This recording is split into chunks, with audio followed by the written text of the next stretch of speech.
के बारे में बात कर रहे हैं जो आज मैंने किया, मुझे लगता है बहुत सारे यहाँ जो लोग हैं वो पीडीपी में हो या किसी और जमात में हो, दे अंडरस्टैंड कि लोगों का यहाँ मूड अभी यूनिटी के लिए ही है। उनको पीएचडी में एक उम्मीद की किरण दिखती है। और जहाँ तक रूहुल्लाह साहब का ताल्लुक़ है, उनने जो स्पीच दी आई थिंक वो बहुत मैच्योरिटी से दी। He was very sensitive about the needs, about the aspirations, यहाँ लोग क्या चाहते हैं। तो मुझे जेन्युइनली लगा कि देर आर सेन वॉइसेस जो समझती हैं कि यहाँ के अभी जो प्रेजेंट यहाँ जो हालात हैं, उन हालात में यूनिटी दिखाना, एक साथ रहना बहुत ज़रूरी है। क्योंकि जब आप एक साथ होते हैं तभी आपकी बातों में कोई वज़न होता है। जब आप अलग अलग अलग बात करते हैं तो वो ऑटोमेटिकली उसकी जो मीनिंग होती है वो डाइल्यूट हो जाती है। लेकिन अगर सब इकट्ठे एकजुट होके खड़े रहें तो I think that is a stronger force. तो मुझे जेन्युइनली रूहुल्लाह साहब की स्पीच बहुत अच्छी लगी। एंड मुझे लगा कि इतनी कम उम्र में उनने इतनी मैच्योरिटी दिखाई है, इतने विजडम से बात किया है, तो that is definitely something that's praiseworthy. मुल्क के गृह मंत्री कहते हैं कि टोटो ग्राउंड को हम डिज्नीलैंड बनाएंगे, गुलमर्ग को काफ़ी ज़्यादा डेवलप करेंगे ताकि एक टूरिस्ट अट्रैक्शन बनेगी।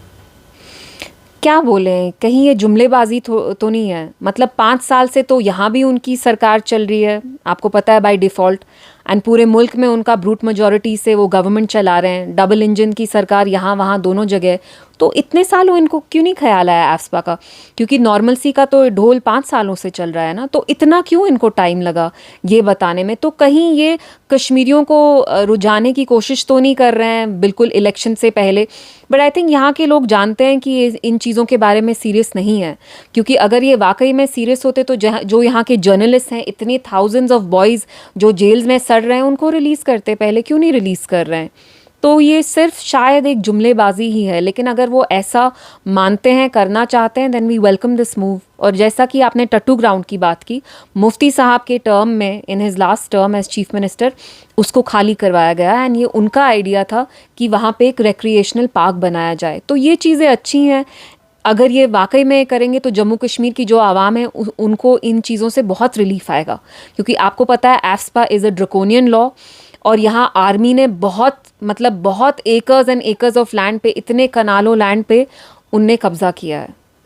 होम मिनिस्टर अमित शाह का एक स्टेटमेंट आया जिस इंटरव्यू में एक उसने बोला कि जी, यहाँ पे एनसी और पीडीपी के दौर में बहुत सारे फेक एनकाउंटर्स हुए, लेकिन जब से यहाँ पे बीजेपी है तो कोई भी फेक एनकाउंटर नहीं हुआ। अगर तो राजौरी पुंछ में क्या हुआ? जो आर्टिकल 14 करके एक वेबसाइट है और जो वो निकाला गया ट्विटर से, उसको आईएनबी से डायरेक्शंस आई, तो वो किसने डायरेक्शन दी? क्यों डायरेक्शन दी? हालांकि वो न्यूज़ बिल्कुल ठीक थी। राजौरी पुंछ के वो आपको एनकाउंटर्स याद है, जो वहाँ के वो 3 मजदूर लड़के थे, इतने पुअर मार्जिनलाइज फैमिली से, जिनको कोल्ड ब्लडेड वे में आर्मी के कुछ लोगों ने मारा, एंड उन पे फिर इंक्वायरी भी नहीं हुई। तो आप मुझे क्या बता रहे हैं? आप क्यों यहाँ पे बीजेपी का प्रोपेगेंडा चला रहे हैं? आप प्लीज़ इस बात पे फैक्ट चेकिंग करवाइए। दिस इज़ अ पेटेंट लाई। पिछले 5 सालों में आप खुद देखिए। और जो लोग फेक एनकाउंटर्स के बारे में बात करते हैं, जैसे इरफान महराज हैं, वो आज जेल में सड़ रहे हैं अंडर यूएपीए। तो एक तो आप गलत काम करते हैं और जो उसके बारे में बात करता है उसको आप जेल में डालते हैं और फिर आप झूठ बोलते हैं। सरासर गलत चीज़ है।